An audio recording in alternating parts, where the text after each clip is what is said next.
Muy buenos días, tardes, noches, amigos y amigas del Balón de Ícaro. ¿Qué tal? Espero que estéis estupendamente. Y este vídeo es para hablar un poquito de las posibilidades que puede tener el Barça a día de hoy de fichar al polaco Robert Lewandowski. Un fichaje que sé y soy consciente de que mucha gente tiene muchísimo hype, pero hay que analizar un poco detalle a detalle cuáles son las opciones reales del club culé para atraer al genial polaco. Vamos a ello.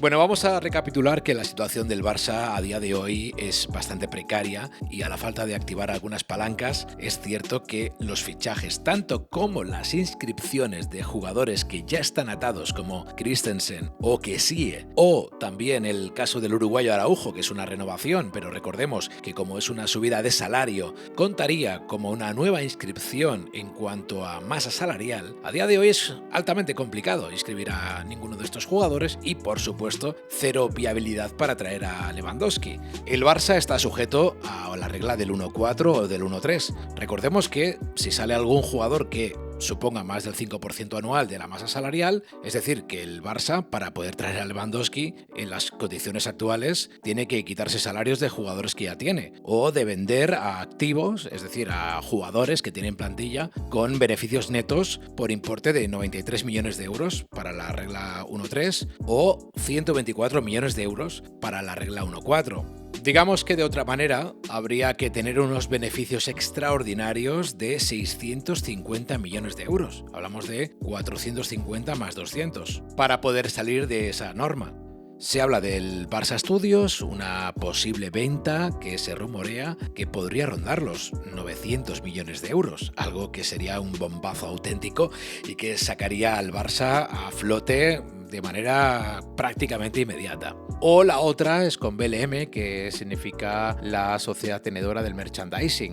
Se estaba hablando de una cifra aproximadamente de unos 200 millones de euros por el 49%. Y la tercera vía, claro, es mucho más a largo plazo y eso choca bastante con la política deportiva a corto plazo para poder volver a competir, que es el hecho de ir teniendo superávit en las próximas temporadas y cada año ir limando el coste de la plantilla para poco a poco ir ajustándose a los fichajes. Pero sabemos que la paciencia no es ahora mismo la mejor aliada. Y además para el ejercicio 21-22 se prevé una pérdida de entre 50 y 60 millones de euros. Uno de los primeros pasos importantes ya ha sido el pasar de las marcas Rakuten o Beko, que respectivamente dejaban 30 millones y 10 por parte de la marca de electrodomésticos turca, a los 67,5 que se va a percibir por la parte de Spotify. Hablamos del patrocinio de la camiseta en el frontal y del naming del estadio, el Spotify Camp Nou. Es decir, que de golpe y porrazo se aumenta 27,5 millones de euros por temporada, lo cual está muy bien. Pero claro, es que ese dinero va a la cuenta de resultados anual y no tiene nada que ver para aplicarlo al tema del límite salarial ni de los excesos para poder realizar un reajuste. Por lo menos hasta que no fuera todo esto equilibrado con beneficios extraordinarios. Y ahí es donde vamos a la venta de patrimonio. Entonces, para poder cubrir el salario estimado que podría cobrar Lewandowski, pillando un poco la idea de que cobrara un bruto similar al del Bayern, aunque esperemos que sea un poco menos, pero podría rondar entre los 25 y 30 millones de euros entre una cosa y la otra. A día de hoy, para que nos hagamos una idea, Lewandowski le está costando al Bayern unos 31 millones de euros aprox en concepto anual bruto. Debemos entender que si llega al Barça sería percibiendo sustancialmente menos, lo que nos podría acercar bastante más a estas cifras que puede pagar el Barça, pero a día de hoy tampoco se podría inscribir al polaco aunque cobrara la mitad. Con el dinero recibido por parte del Aston Villa por la venta de Coutinho, como fueron 20 millones de euros, de ahí se pueden pillar 4 millones de euros para amortizar un fichaje como el de Lewandowski. Es poca cantidad, entonces, bueno, los podríamos poner en la saca. El siguiente activo sería vender un futbolista que no te haya costado dinero, como podría ser un chaval de la cantera, le hace Ansu Fati, un Nico, un Gavi o algún un jugador tipo Pedri, pero esto el Barça no lo contempla, ni yo tampoco, espero, por lo menos que no. En este caso, si tú vendieras a un activo de la casa o un activo que te ha costado poco dinero por una alta cantidad, entonces hablamos que sí que entraría mucho ingreso por este precisamente bajo coste de amortización. Pero bueno, vamos a intentar saltarnos este punto. Con el tema de Dembélé, aunque no renueve, tampoco genera fair play. Recordemos que Dembo costó en 2017 105 más 20 de variables, en total fueron 125 para 5 temporadas, lo que supone 25 millones de amortización y los 15 millones brutos por año de salario. Al acabar contrato ya no entra en la vigencia del fair play porque ya no tiene contrato para el año que viene. Lo que sí que haría es bajar el coste total de la plantilla, eso sí, y permitiría que el gasto total del club a nivel general bajara, y esto sería positivo de cara al año que viene para recuperar las pérdidas anuales. Pero repito, no hablamos de algo que incida en la posibilidad de fichar a Lewandowski. Y luego está el tema de la venta de Griezmann, que si el Barça al final logra que el Atleti se quede al francés, que parece que va a ser así, y juegue el 50% mínimo de los partidos de la temporada que resta de la cesión, entonces sí que percibiría, mejor dicho, se ahorraría 54 millones que le quedan por pagar de 2 años de amortización. Pero el Barça solamente cobraría 40, que es el acuerdo al que se ha llegado con el Atlético de Madrid. Por tanto, tampoco le alcanzaría, porque no pagaría lo que debe. Recordemos que si te quedan 54 por pagar, pero tú cobras 40, no estás amortizando el 100%. Luego no tienes superávit para poder utilizarlo y ese dinero realmente destinarlo a amortizar una nueva incorporación. Es decir, que el Barça con Griezmann carga con la amortización del fichaje, que son 27 kilos por temporada, pero se ahorra el salario, que son 30 millones brutos por temporada, lo cual al final esta solución tampoco es factible. Bueno, pues llegado a este punto tenemos dos palancas, las famosas palancas, que habría que activar o que serían muy interesantes que activar. Diríamos que 3 palancas. La primera de ellas sería una venta de un activo como Frenkie de Jong, que aportaría al club esa inyección económica y prácticamente obligatoria para poder desprenderse, uno, de un activo con un salario alto, es decir, bajaría la masa salarial del equipo, y 2, tendrías un superávit del cual podrías disponer una parte para poder fichar, ya que tienes ese fichaje ya en gran medida amortizado y cobrarías una cantidad elevada. Se supone que vas a cobrar entre 70 y 80 millones de euros, de los cuales restas la amortización que te queda y del resto puedes utilizar una parte para invertirlo en una nueva inscripción, como sería en este caso el del polaco. Si el Barça acabase firmando con CVC,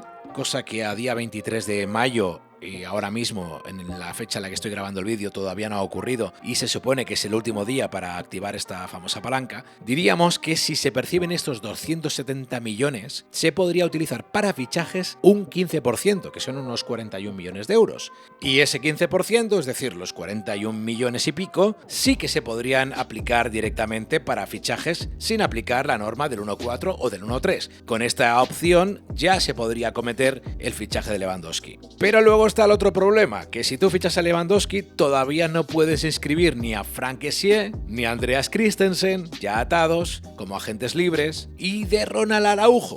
Y os preguntaréis que qué pinta Araujo aquí ahora.